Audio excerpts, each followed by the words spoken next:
Hi everyone, very very good afternoon to all of you. Most welcome आप सभी का आपके इस ऑनलाइन प्लेटफॉर्म यानी कि टेक्स्ट बुक पर। और फिलहाल हम लोग बात करेंगे आपके एसएससी जीडी जो एग्ज़ाम है जिसका नोटिफिकेशन जीडी का हर एक स्टूडेंट कर रहा है, जिसको ये भी बोला गया कि नवंबर के 3rd वीक में मोस्ट प्रोबेबली आपका नोटिफिकेशन देखने को मिलेगा, है ना। तो बात कर लेते हैं, क्योंकि नोटिफिकेशन आएगा देन फॉर्म फिलिंग आपका स्टार्ट होगा। तो फॉर्म फिलिंग से पहले एक बार डॉक्यूमेंट्स की बातचीत कर लेते हैं कि कौन कौन से डॉक्यूमेंट्स आपका रिक्वायर्ड होगा और कौन कौन से डॉक्यूमेंट्स मतलब आपके पास में होने चाहिए। अगर नहीं है तो आप लोग तब तक अपना रेडी कर सकते हैं, है ना। जैसे सबसे पहले तो यही डिस्कस कर लेते हैं कि मैम एसएससी जीडी होता क्या है। एसएससी जीडी अगर फुल फॉर्म देखी जाए तो जीडी यानी कि आपका जनरल ड्यूटी होता है। जनरल ड्यूटी किस में कैसे क्या होती है आपने देखा होगा।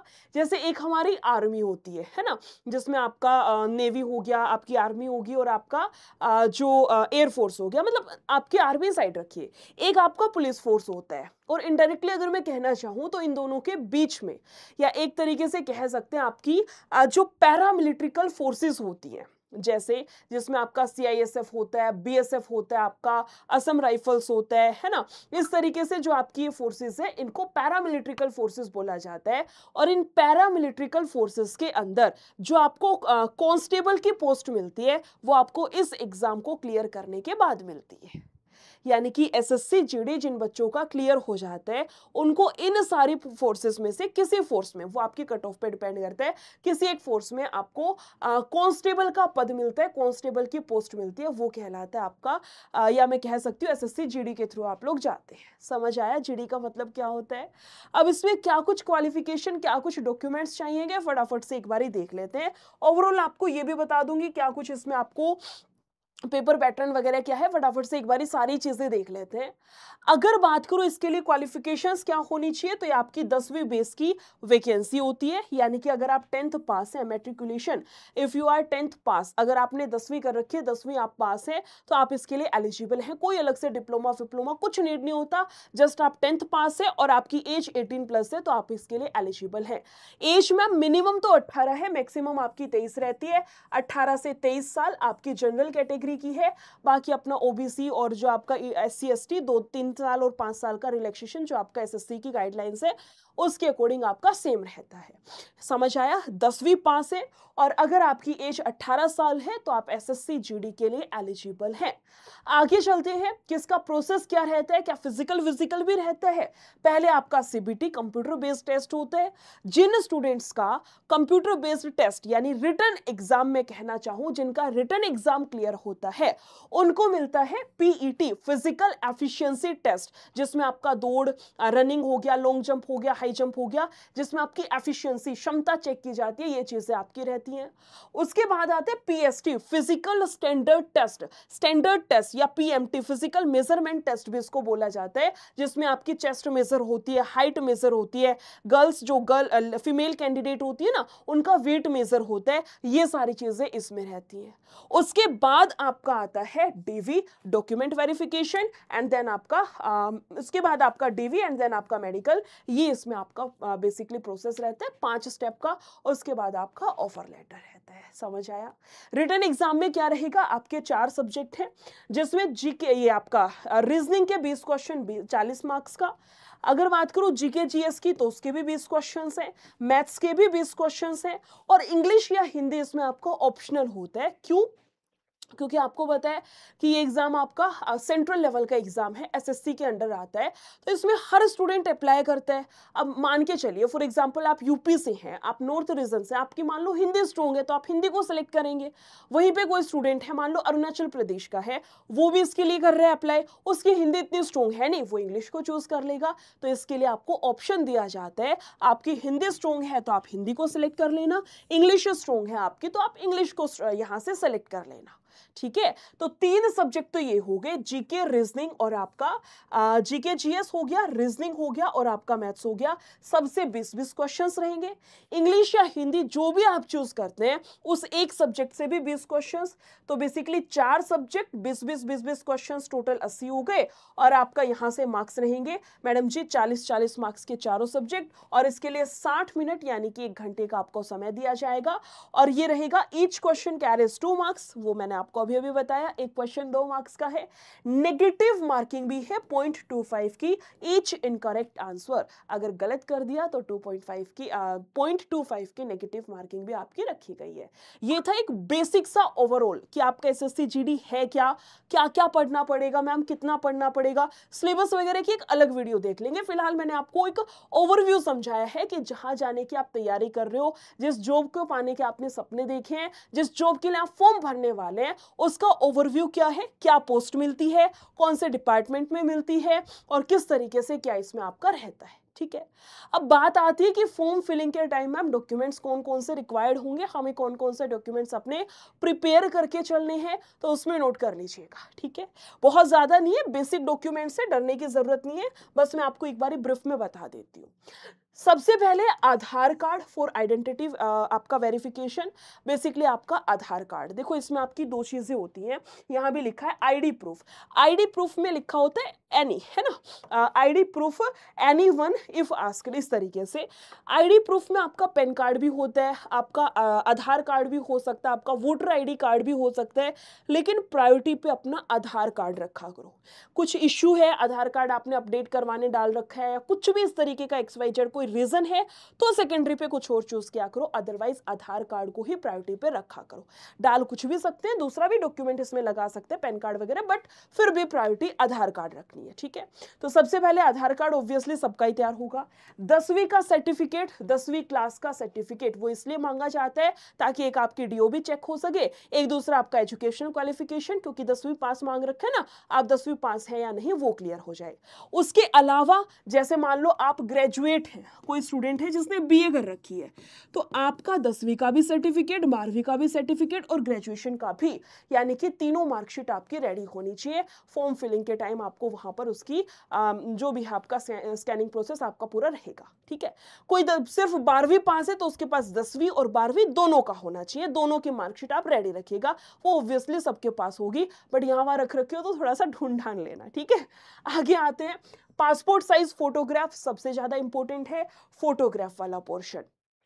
फोटोग्राफ जब भी आप क्लिक कराते हैं, किसी नई दुकान खुली उस पर मत जाया करो, जो थोड़ा सा एक्सपीरियंस्ड होता है उसके पास जाया करो, उसको पता होता है कैसी फोटो चाहिए होती है, जिसमें आपका लाइट बैकग्राउंड हो, आपके दोनों कान प्रॉपरली दिख रखे हो। कई बार नहीं, थोड़ा सा पोज बना के इस तरीके से करके फोटो ले लेते हैं, पासपोर्ट साइज वो नहीं चलती है।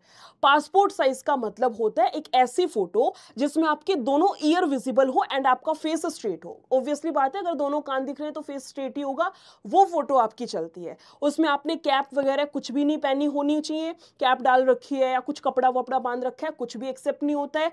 इसके अलावा आपका है जैसे फॉर एग्जांपल आप स्पेक्स लगाते हो और फोटो क्लिक करते टाइम रिफ्लेक्शन आ गया, तो वो फोटो भी आपकी काउंट नहीं होती है, उसको भी आपको रिजेक्ट कर दिया जाएगा। तो फोटो खिंचवाते टाइम ध्यान से, इसलिए मैंने बोला जो थोड़ा सा एक्सपीरियंस्ड हो उसको बताया करो कि हमें फॉर्म में डालना है इस तरीके से, इसके लिए फोटो खिंचवाई जा रही है। ठीक है, तो आपकी जो अपडेटेड फिलहाल जैसे दिख रहे हो अपडेटेड जो है वो फोटो अपनी रेडी रखिएगा पासपोर्ट साइज की।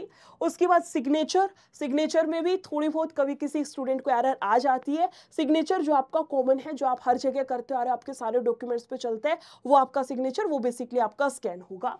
उसके बाद है category certificate, if you are belonging from SC ST OBC WS, किसी अगर आप रिजर्व्ड कैटेगरी से बिलोंग करते हैं तो आपका सर्टिफिकेट रेडी होना चाहिए। कौन से वाला आपका रहेगा, यहां से कैटेगरी सर्टिफिकेट, इसको लोकल में कास्ट सर्टिफिकेट भी बोल देते हैं ना, वही है ये।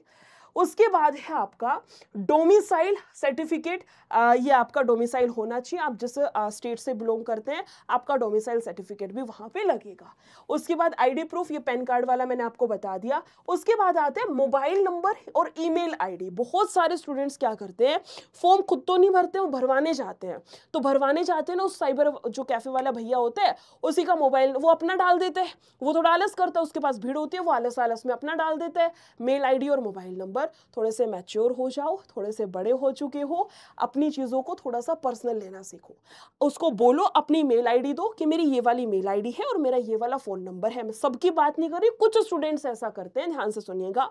फोन नंबर खुद का डालना है, इवन मैं तो ये कहती हूँ आप पेरेंट्स का भी स्किप करो। बहुत सारे बच्चे पापा मम्मी का डाल देते, क्यों भाई, जब तुम्हारे पास तुम्हारा फोन है अपना नंबर डालिए, ताकि जो भी मेल आए SMS आए कुछ भी आए साइट से आपको पता चलता रहे। ठीक है। अपना फ़ोन नंबर डालना है, फ़ोन नंबर भी वो जो चालू हालत में हो, जो आपको पता है कि हाँ, ये मेरा नंबर है और ये मेरा चालू हालत में आपका चलेगा। सिर्फ 2 महीने 3 महीने की बात नहीं है। मान लो रिटर्न क्लियर हो गया, फिर आपका फिजिकल होता है, सारा आगे का प्रोसेस है, तो फ़ोन नंबर आपका जॉइनिंग तक का आपके पास में साथ रहना चाहिए इस नंबर का। आपका जो मोबाइल नंबर बढ़िया तरीके से चल रहा है वो डालिएगा, और ऐसे ही मेल आईडी है, डाल के आ जाते हैं फॉर्म में, बाद में पता चलता है हमें तो इसका पासवर्ड ही याद नहीं है। ऐसी मेल आईडी नहीं रखनी है। ऐसी मेल आईडी जिसका आपको पासवर्ड और सारा सब कुछ पता हो, वो मेल आईडी और आपका जो अपडेटेड मोबाइल नंबर हो उसको डालिएगा। एरर नहीं करनी है। फिर है आपका एनसीसी सर्टिफिकेट, जो भी आपके पास में ए सर्टिफिकेट, बी, सी, जो भी आपके पास एनसीसी का सर्टिफिकेट है होना चाहिए। ये आपके बेसिक डॉक्यूमेंट्स हैं जो सिर्फ ना एसएससी जीडी, आप किसी भी एग्जाम की तैयारी कर रहे हो, किसी भी एग्जाम का फॉर्म फिल करना है, ये सारे डॉक्यूमेंट्स आपके पास में होने चाहिए if you are a student who is preparing for government exams. समझ में आई बात? समझ आया? अब बात आती है मैम ये सारा ठीक है, नोटिफिकेशन कब आएगा? मैंने आपको बताया नोटिफिकेशन आपका वही है नवंबर के 3rd वीक, 2-4 दिन में आपका आने ही वाला है ना। नोटिफिकेशन आने से पहले ही आपकी क्लासेस भी स्टार्ट कर दी गई है। मैं आपको यूट्यूब पे भी पढ़ा रही हूँ और पेड बैच भी आपका चल रहा है। यूट्यूब पे मैं आपको 25-25 मिनट की छोटी छोटी क्लासेस प्रोवाइड कर रही हूँ, लेकिन बहुत ज़्यादा हेल्पफुल क्लासेस है। प्रीवियस ईयर के क्वेश्चन उसमें मैं आपको करा रही हूँ। कहाँ मिलेगी क्लास? ध्यान से सुनना, बस 1 मिनट की बात है। लिटरली मैं आपको बता रही हूँ, एक बार क्लास लेके देखना और फिर वापस इस वीडियो पे आना और कमेंट करके बताना कि मजा आया पढ़ने में या नहीं आया। ठीक है? क्या बोला मैंने?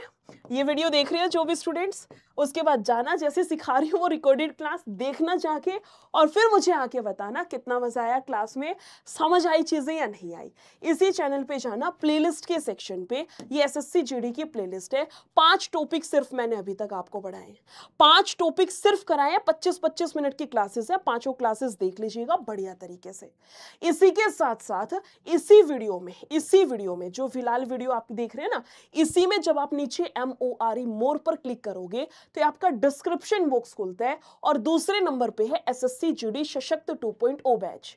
सशक्त बैच था पुराने वाला जीडी का, ये नया बैच आपका स्टार्ट किया गया है सशक्त 2.0 नाम से। बढ़िया तरीके से बैच में एनरोल कर लीजिए, जिसका ये है कि मैम बेसिक से टॉपिक वाइज पढ़ने। देखो अभी आपका नोटिफिकेशन भी नहीं आया, अच्छा खासा टाइम है, 3-4 महीने बढ़िया से सिलेबस कवर करिए, मॉक लगाइए, रिवीजन करिए। कौन कहता है सिलेक्शन नहीं होगा? मुझे ये बताओ। जिनका सिलेक्शन होता है वो क्या कोई घुट्टी वुट्टी पी के आते हैं, भभूति लगा के आते हैं? मुझे ये बताओ एक बारी। वो भी आपके जैसे ही स्टूडेंट होते हैं। इवन ऐसे भी स्टूडेंट होते हैं जो फर्स्ट टाइम पढ़ रहे हैं और पहली बारी में ही सिलेक्शन ले जाते हैं। वो होते हैं सारी स्ट्रेटेजी, टाइम मैनेजमेंट, कि अभी टाइम है मैम, नोटिफिकेशन जस्ट आएगा, जब तक फॉर्म फिलिंग चलेगी ना आधा सिलेबस निपटा लेंगे आधे बच्चे। 2-3 महीने बढ़िया सा सिलेबस करिए, प्रॉपर आपका बेसिक से सिलेबस चल रहा है। जैसे आप वहां पे क्लिक करोगे ये वाला लिंक खुलेगा, व्यू ऑल प्लान, ये सेलेक्ट करना 399, अप्लाई कूपन पे जाना। मैं आपको एक कूपन कोड दे रही हूँ, इसका यूज कर लीजिएगा। कूपन कोड क्या रहेगा? NISHE22, इसको अप्लाई कर दीजिएगा। फिर यहाँ आओ, ये जो 399 थे 369 में कन्वर्ट हो जाएगा। देन इस ग्रीन वाले पे क्लिक करके आगे का प्रोसीड कर लीजिएगा। ठीक है?